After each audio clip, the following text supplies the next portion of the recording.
creatures are happy.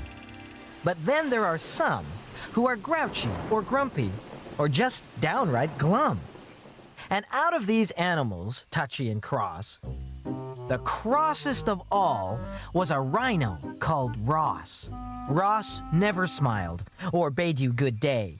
He just grumbled and mumbled in a cross sort of way. All of the creatures living nearby were sad Ross was cross and took turns to ask why. A lion tried first, in a casual way. He said, "Good morning, Ross. It's a beautiful day."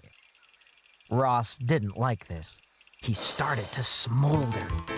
He charged, but he missed and ran into a boulder. Next, a baboon took his turn to ask Ross, "Please, tell us the reason you're always so cross." Ross lowered his horn, as sharp as a knife, and charged the baboon, who ran for his life. The baboon kept on running, then jumped up a tree, which poor Ross the Rhino had no time to see. The tree shook with the crash as Ross hit it beneath. His horn stuck in the trunk, and he lost 2 back teeth. Ross struggled and wriggled, but then at last he had to admit his head was stuck fast. Ross thought for a moment, then started to shout, "Will someone please help me to get my horn out?" The lion, the baboon, the warthog, and Gnu were all very frightened. The hippo was too. Then they said, "Very well, but please promise us there'll be no more bad temper or shouting or fuss." They pulled and they pushed until, pop, Ross was freed. Ross thanked them and said, "I'm most grateful indeed." "Perhaps now you'll tell us just why you've been cross," the lion inquired of the rhinoceros. Ross prodded the teeth which had just been knocked out and said, "That's the reason I grump, snarl, and shout.